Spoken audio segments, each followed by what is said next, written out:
రాజశేఖర రెడ్డి గారు, doctor YS Rajasekhara Reddy గారు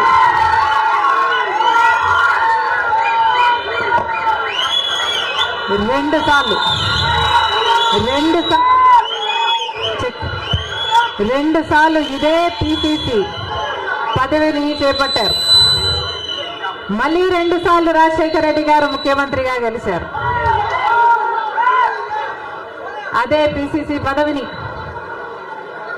అంతటి బాధ్యతని రాజశేఖర రెడ్డి బిడ్డను నమ్మి వైఎస్ షర్మిలకు కాంగ్రెస్ పార్టీ, సోనియా గాంధీ గారు, రాహుల్ గాంధీ గారు, ఖార్గే గారు, కాంగ్రెస్ పార్టీ పెద్దలందరూ నన్ను నమ్మి ఈ బాధ్యతనివ్వడం రాజశేఖర రెడ్డి బిడ్డకు గర్వకారణం.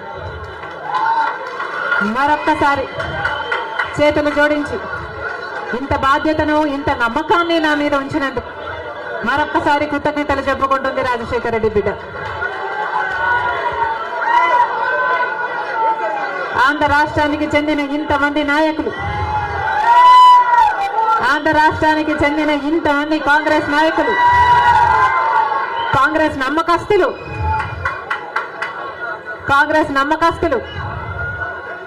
కాంగ్రెస్ పార్టీ ఖాడర్ నా మీద ఎంతో నమ్మకం పెట్టుకున్నారు.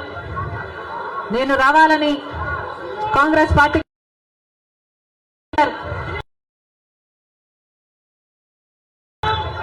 వాళ్ళందరికీ మరొకసారి రాజశేఖర రెడ్డి బిడ్డ శిరస్సు వంచి చేతులు జోడించి మనస్ఫూర్తిగా నమస్కరించుకుంటోంది.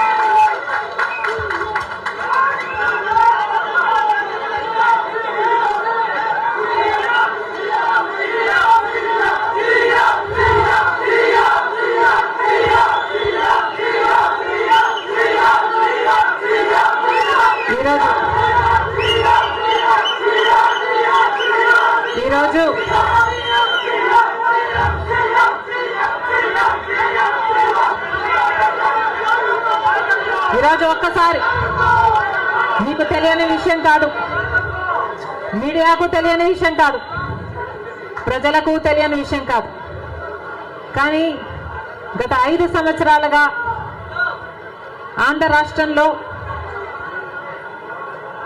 యువజన, శ్రామిక, రైతు కాంగ్రెస్ పార్టీ అధికారంలో ఉంది. అంతకుముందు 5 సంవత్సరాలు తెలుగుదేశం పార్టీ అధికారంలో ఉంది. ఈ 10 సంవత్సరాలుగా రాష్ట్రంలో అభివృద్ధి జరిగిందా అంటే ఏమిటి సమాధానం? మన రాష్ట్రం ఏర్పడే నాటికి మన రాష్ట్రానికి ఉన్న అప్పులు 1,00,000 కోట్లు. చంద్రబాబు గారు ముఖ్యమంత్రి అయిన 5 సంవత్సరాలకి ఆయన చేసిన అప్పులు 1,00,000 కోట్లు. ఆ తర్వాత వైసీపీ ముఖ్యమంత్రి జగన్ రెడ్డి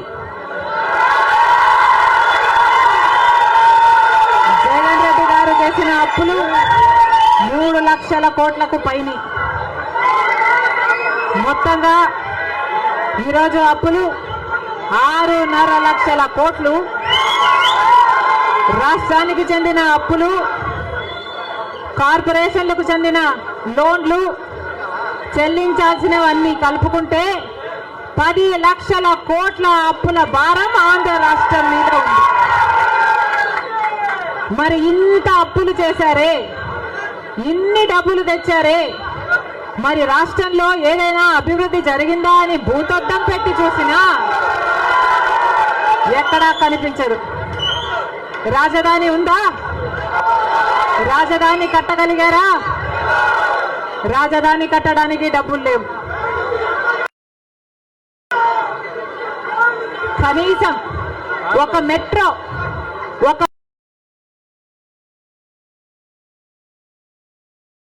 అయినా ఉందా? ఆంధ్ర రాష్ట్రంలో ఒక్క మెట్రో అయినా ఉందా? విజయవాడలో కనీసం ఒక్క మెట్రో అయినా ఉందా? ఎక్కడా లేదు, కనిపించదు. 10 సంవత్సరాలలో కనీసం 10 కొత్త పెద్ద పరిశ్రమలైనా వచ్చినాయా? రాలేదు. పరిశ్రమలు వస్తే మన బిడ్డలకు ఉద్యోగాలు వచ్చేవి. వచ్చినాయా మన బిడ్డలకు ఉద్యోగాలు? రాలేదు. కనీసం రోడ్లు వేసుకోవడానికి కూడా డబ్బులు లేవు ఆంధ్ర రాష్ట్రంలో. కనీసం ప్రభుత్వ ఉద్యోగస్తులకు జీతాలైనా సమయానికి ఇస్తున్నారా? దానికైనా డబ్బులున్నాయా? దానికి కూడా డబ్బులు లేవు. దేనికి డబ్బులు లేవు. అభివృద్ధి జరగలేదు. కానీ దళితుల మీద జరిగే దాడులు మాత్రం 100కు 100% పెరిగాయి. ఎక్కడ చూసినా ఇసుక మాఫియా, ఎక్కడ చూసినా లిక్కర్ మాఫియా, ఎక్కడ చూసినా మైనింగ్ మాఫియా, ఎక్కడ చూసినా దోచుకోవడం, దాచుకోవడం. ఇంతకంటే ఏం జరిగింది? 10 సంవత్సరాలు అయింది మన రాష్ట్రం ఏర్పడి. స్పెషల్ స్టేటస్ గురించి, స్పెషల్ స్టేటస్ వస్తే మన రాష్ట్రానికి స్పెషల్ స్టేటస్ వస్తే, ఆంధ్ర రాష్ట్రానికి స్పెషల్ స్టేటస్ వస్తే ట్యాక్స్ రిడక్షన్స్ వస్తాయి, రాయితీలు ఇన్సెంటివ్స్ వస్తాయి, పరిశ్రమలు వస్తాయి. పరిశ్రమలు వస్తే మన బిడ్డలకు ఉద్యోగాలు వస్తాయి. కానీ 10 సంవత్సరాలైనా స్పెషల్ స్టేటస్ మాత్రం ఆంధ్ర రాష్ట్రానికి రాలేదు. రాలేదు అనడం కంటే పాలకులు తేలేకపోయారు అనడము కరెక్ట్. ఉత్తరాఖండ్లో స్పెషల్ స్టేటస్ వస్తే 2000 కోట్ల పరిశ్రమల స్థాపన జరిగింది. దాంతో ఉద్యోగ అవకాశాలు 500% పెరిగాయి. హిమాచల్ ప్రదేశ్ లో స్పెషల్ స్టేటస్ వాళ్ళకి ఇస్తే 10,000 పరిశ్రమల స్థాపన జరిగాయి. మరి మనకుందా స్పెషల్ స్టేటస్? ఎందుకు లేదు స్పెషల్ స్టేటస్? ఎందుకంటే పాలకులు స్పెషల్ స్టేటస్ తేవడంలో విఫలమయ్యారు, వాళ్లకు చేత కాలేదు. కాబట్టి కాంగ్రెస్ పార్టీ ఆ రోజు స్పెషల్ స్టేటస్ 5 సంవత్సరాల కోసం ఇవ్వాలి అంటే బీజేపీ పార్టీ ఏమంది? 10 సంవత్సరాలు ఇవ్వాలి అని ఎలక్షన్లలో ఊదరగొట్టారు. 10 సంవత్సరాలు ఇస్తాము మేము అధికారంలోకి వస్తే అని. ఇక చంద్రబాబు గారు అయితే 15 సంవత్సరాలు మాకు స్పెషల్ స్టేటస్ కావాలి అని కొట్లాడాడు. ఇదే చెప్పాడు, 15 సంవత్సరాలు స్పెషల్ స్టేటస్ కావాలి, అందుకే నేను బీజేపీ పార్టీతో పొత్తు పెట్టుకుంటున్నా అని బీజేపీ పార్టీతో పొత్తు పెట్టుకున్నాడు. వాళ్ళ మంత్రివర్గంలో కేంద్ర మంత్రులు కూడా అయ్యారు టీడీపీ నాయకులు. ముఖ్యమంత్రి అయిన తర్వాత స్పెషల్ స్టేటస్ కోసం చంద్రబాబు గారు ఎప్పుడైనా ఒక్కటైనా నిజమైన ఉద్యమం చేశారా అంటే చేయలేదు. చేయకపోక ఉద్యమం చేసే వాళ్ళ మీద కేసులు పెట్టారు, వాళ్ళను జైల్లో కూడా పెట్టాడు చంద్రబాబు గారు. ఆ సమయంలో ప్రతిపక్ష నాయకుడు జగన్ రెడ్డి గారు ప్రతిపక్ష నాయకుడుగా ఉన్నంత కాలం స్పెషల్ స్టేటస్ మనకు రావాలి అని ప్రతిరోజు కొట్లాడాడు. నిరాహార దీక్షలు కూడా చేశారు. ప్రతిపక్షంలో ఉండగా అవిశ్వాస తీర్మానం, ప్రతిపక్షంలో ఉండగా ఏమా ప్రభుత్వం వాళ్ళు ఎవరైనా ఉన్నారు ఇక్కడ? ప్రతిపక్షంలో ఉండగా జగన్ రెడ్డి గారు చెప్పిన మాట, మేము అవిశ్వాస తీర్మానం ప్రవేశపెడతాము, తెలుగుదేశం పార్టీ ఎంపీలు అందరూ కూడా మద్దతు ఇవ్వండి, మూకుమ్మడి రాజీనామాలు చేస్తే స్పెషల్ స్టేటస్ ఎందుకు రాదో చూస్తారన్నాడు జగన్ రెడ్డి. ఆఖరికి జగన్ రెడ్డి గారు ముఖ్యమంత్రి అయిన తర్వాత ఒక్కటైనా నిజమైన ఉద్యమం చేశాడా స్పెషల్ స్టేటస్ కోసం? స్వలాభం కోసం రాష్ట్ర ప్రయోజనాలను తాకట్టు పెట్టింది వైసీపీ. ఈ రోజు మనకు స్పెషల్ స్టేటస్ లేదు కదా, కనీసం ఒక ప్యాకేజ్ కూడా లేదు.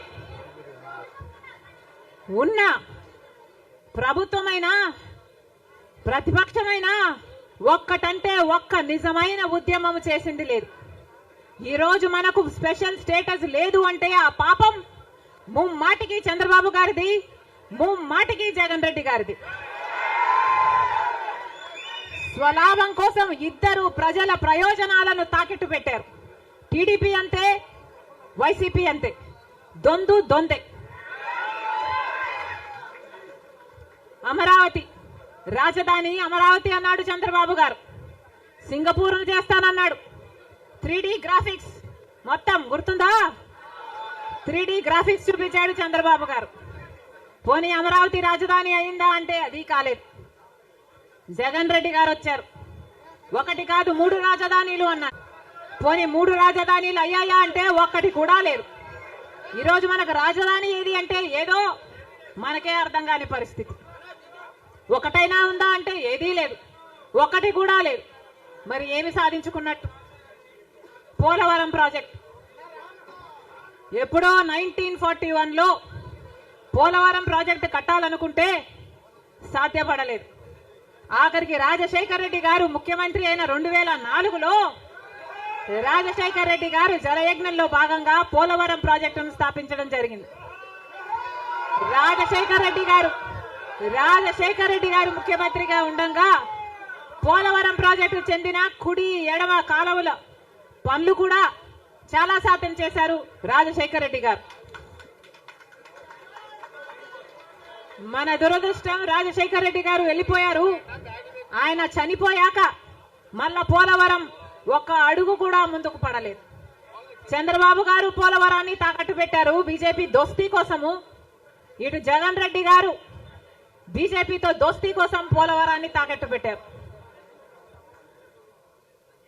అంతేకాదు బీజేపీ అధికారంలో 10 సంవత్సరానికి 2 కోట్ల ఉద్యోగాలు ఇస్తామంది బీజేపీ పార్టీ. 10 సంవత్సరాలలో ఎన్ని కోట్లు వచ్చుండాలి? 20 కోట్ల ఉద్యోగాలు వచ్చుండాలి మన దేశంలో.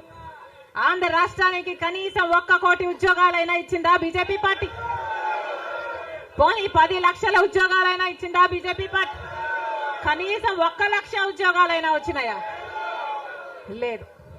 ఆంధ్ర రాష్ట్రంలో 1 లక్ష అంటే 1 లక్ష ఉద్యోగాలు కూడా ఇవ్వలేదు బీజేపీ పార్టీ.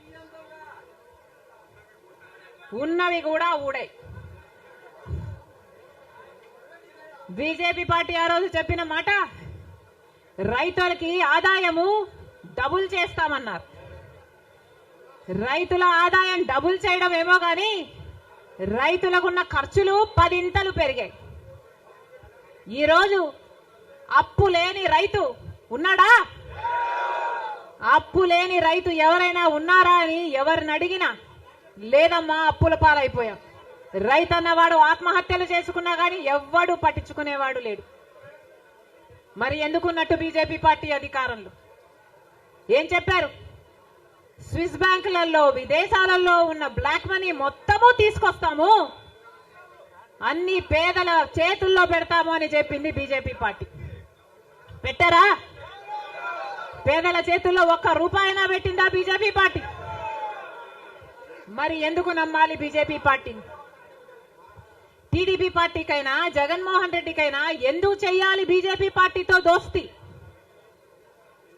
ఎందుకు వాళ్ళ ఎమ్మెల్యేలు ఎంపీలు రాజ్యసభ ఎంపీలతో సహా బీజేపీ పార్టీ తొత్తుల్లాగా ఎందుకు మారారు? టీడీపీ పార్టీ అయినా వైసీపీ పార్టీ అయినా ఇద్దరూ కలుపుకుంటే వాళ్లకు చెందిన ఎంపీలు లోక్సభ ఎంపీలు 25 మంది, ఆంధ్ర రాష్ట్రానికి చెందిన ఎంపీలు 25 మంది, 22 మంది వైసీపీ అయితే 3 తెలుగుదేశం పార్టీ. కానీ మొత్తం 25 మంది ఎంపీలు బీజేపీ పార్టీ చేతుల్లో ఉన్నారు. బీజేపీ పార్టీ ఏం చెప్తే ఈ ఎంపీలు మొత్తం అందరూ గంగిరెద్దులాగా తలూపుతారు. రాజ్యసభకు చెందిన 6 ఎంపీలతో సహా మొత్తం 31 ఎంపీలు ప్రజలు బీజేపీ పార్టీకి ఓటు వేయకపోయినా, తెలుగుదేశం పార్టీకి ఓటు వేసినా, వైసీపీకి ఓటు వేసినా ఉన్నది మాత్రం బీజేపీ పార్టీలో. మరి ప్రజలు వైసీపీకి గాని తెలుగుదేశం పార్టీకి గాని ఎందుకు ఓటు వేయాలి? బీజేపీ పార్టీకే ఓటు వేయొచ్చు కదా. వైసీపీ గాని తెలుగుదేశం పార్టీ గాని ఎందుకు వాళ్ళ బీజేపీ పార్టీకి అమ్ముడు పోవడానికి వైసీపీ పార్టీ నుంచి ఎందుకు పోటీ నిలబెట్టారు? బీజేపీ పార్టీకి అమ్ముడు పోవడానికి తెలుగుదేశం పార్టీ నుంచి ఎందుకు పోటీకి పెట్టాలి? మొత్తం అందరూ బీజేపీ జెండాలే పెట్టుకోవచ్చు కదా, కనీసం ప్రజలకు క్లారిటీ ఉంటది కదా, బీజేపీ పార్టీకి ఓటేస్తున్నాము, బీజేపీ పార్టీని గెలిపిస్తున్నాము అని. ప్రజల దగ్గరేమో ఒక మాట చెప్తారు, ప్రజలనేమో మభ్య పెడతారు, ప్రజల దగ్గరేమో బీజేపీ కాదు అన్నట్టు నటిస్తారు. కానీ లోపల మాత్రం మొత్తం టీడీపీ అయినా బీజేపీ అయినా వైసీపీ అయినా బీజేపీ పార్టీ తొత్తులే. టీడీపీ అయినా వైసీపీ అయినా బీజేపీ పార్టీతో పొత్తులే. అది ప్రత్యక్షంగా గాని పరోక్షంగా గాని టీడీపీకి వైసీపీకి పొత్తు ఉంది అన్నది నిజం. లేకపోతే 5 సంవత్సరాలలో కనీసం ఒక్కసారైనా బీజేపీ పార్టీని వ్యతిరేకించాయా టీడీపీ పార్టీ అయినా వైసీపీ పార్టీ అయినా? ఒక్క అంశంలో కూడా నిలదీయలేరు. ఎక్కడ ఏ అవసరం ఉన్నా టీడీపీ పార్టీ అయినా బీజేపీకి సపోర్ట్ చేస్తుంది, వైసీపీ పార్టీ అయినా బీజేపీకే సపోర్ట్ చేస్తుంది. మన రాష్ట్రానికి ఏం చేసింది బీజేపీ పార్టీ అని మీరు సపోర్ట్ చేస్తున్నారో టీడీపీ వైసీపీ సమాధానం చెప్పాలి. మనకు స్పెషల్ స్టేటస్ ఇచ్చుంటే మీరు సపోర్ట్ చేయండి, ప్రజలు కూడా సపోర్ట్ చేస్తారు. మనకు పోలవరం జాతీయ ప్రాజెక్టు చేసి 90% నిధులు ఇస్తామన్న మాట నిలబెట్టుకుని ఉంటే మీరు బీజేపీ పార్టీకి సపోర్ట్ చేయండి, ప్రజలు కూడా హర్షిస్తారు. ఒకవేళ మనకు రాజధాని కట్టడానికి నిధులు ఇచ్చుంటే టీడీపీ పార్టీ అయినా వైసీపీ పార్టీ అయినా బీజేపీ పార్టీకి మీరు మద్దతు ఇవ్వండి, ప్రజలు కూడా హర్షిస్తారు. 2 కోట్ల ఉద్యోగాలలో మన బిడ్డలకు ఉద్యోగాలు ఇవ్వలేదు, మన రైతుల్ని పట్టించుకోలేదు, మనకు స్పెషల్ స్టేటస్ లేదు, మనకు ఏ మాత్రం పట్టించుకోని పార్టీకి వైసీపీ అయినా టీడీపీ పార్టీ అయినా ఎందుకు మద్దతు ఇస్తున్నారో ప్రజలకు సమాధానం చెప్పాలి. ఆఖరికి మణిపూర్ లో ఎంతమంది క్రైస్తవులను 2,000 చర్చిలను ధ్వంసం చేసిన 60,000 క్రైస్తవులని నిర్వాసితులను చేసిన కనీసం అప్పుడు కూడా జగన్ రెడ్డి గారు క్రైస్తవుడు అయ్యుండి కూడా ఒక్కసారి కూడా మణిపూర్ ఘటన మీదే మాట్లాడలేదు. మరి క్రైస్తవులు కడుపు మండిపోదా? క్రైస్తవులకు మనసు లేదా? క్రైస్తవులు మనుషులు కారా?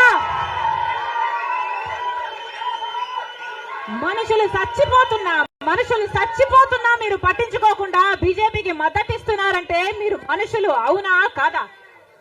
టీడీపీ పార్టీ జగన్ రెడ్డి గారు చంద్రబాబు గారు సమాధానం చెప్పాలి, ప్రజలకు సమాధానం చెప్పాలి. మళ్ళీ చెప్తున్నాం, ఆంధ్ర రాష్ట్రంలో ప్రజలందరినీ హెచ్చరిస్తున్నాం, బీజేపీ పార్టీకి టీడీపీ పార్టీకి వైసీపీ పార్టీకి పొత్తులు ఉన్నాయి. అవి మన కంటికి కనిపించినా కనిపించకపోయినా పొత్తులు ఉన్నాయి. గత 5 సంవత్సరాలుగా చూసాం, టీడీపీ ఎంపీలైనా వైసీపీ ఎంపీలైనా బీజేపీకే మద్దతు ఇచ్చాయి, ప్రతి అంశంలో వాళ్ళ పక్కన నిలబడ్డారు. ఆఖరికి మణిపూర్ అంశంతో సహా బీజేపీ పార్టీకి తెలుగుదేశం పార్టీ వైసీపీ పార్టీ మద్దతు ఇచ్చిన మాట వాస్తవం. మళ్ళీ ఆంధ్ర రాష్ట్ర ప్రజలు వైసీపీకి ఓటేసినా అది బీజేపీకే పడుతుంది, మళ్ళీ ఆంధ్ర రాష్ట్రంలో టీడీపీకి ఓటేసినా అది మళ్ళీ బీజేపీకే పడుతుంది.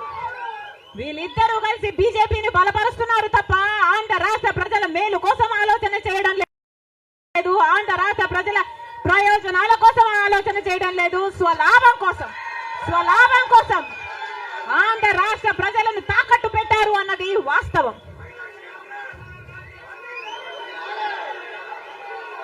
మళ్ళీ చెప్తున్నాం, రాజశేఖర్ రెడ్డి గారు బీజేపీ పార్టీకి వ్యతిరేకి. రాజశేఖర్ రెడ్డి గారు తత్వ పార్టీ కాబట్టి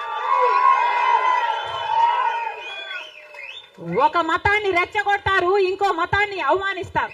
ఇదే బీజేపీ పార్టీకి తెలిసిన రాజకీయం. మతం పేరుతో చిచ్చు పెట్టాలి, ఆ మంటలో వీళ్ళు చలి కాచుకోవాలి. ఇదే బీజేపీకి తెలిసిన మంత్రం. అందుకే రాజశేఖర్ రెడ్డి గారు బీజేపీని ఎప్పుడు వ్యతిరేకించారు. రాజశేఖర్ రెడ్డి గారు ఆశయాలు ఒక్క కాంగ్రెస్ పార్టీలోనే నెరవేరాయి తప్ప ఇక ఏ ఇతర పార్టీలోనూ కాదు. రాజశేఖర్ రెడ్డి గారి మూలాలు కాంగ్రెస్ పార్టీయే, రాజశేఖర్ రెడ్డి గారి ఊపిరి కూడా కాంగ్రెస్ పార్టీయే. మళ్ళీ చెప్తున్నాం, రాజశేఖర్ రెడ్డి గారిని ప్రేమించే నాయకులైనా, రాజశేఖర్ రెడ్డి గారిని ప్రేమించే ప్రజలైనా రాజశేఖర్ రెడ్డి గారి ఆశయాల కోసం నిలబడదాం, బీజేపీ పార్టీ కోసం కాదు, బీజేపీ పార్టీకి తొత్తుల్లాగా పనిచేసే పార్టీల కోసం కాదు. మళ్ళీ చెప్తున్నాం, రాజశేఖర్ రెడ్డి గారిని అభిమానించే నాయకులైనా ప్రజలైనా రండి, రాజశేఖర రెడ్డి బిడ్డతో చేతులు కలపండి. ఆంధ్ర రాష్ట్రంలో మళ్ళీ రాజశేఖర రెడ్డి గారి ఆశయాలను సిద్ధింపచేద్దాం. నేను రెడీ. మీరు రెడీయా?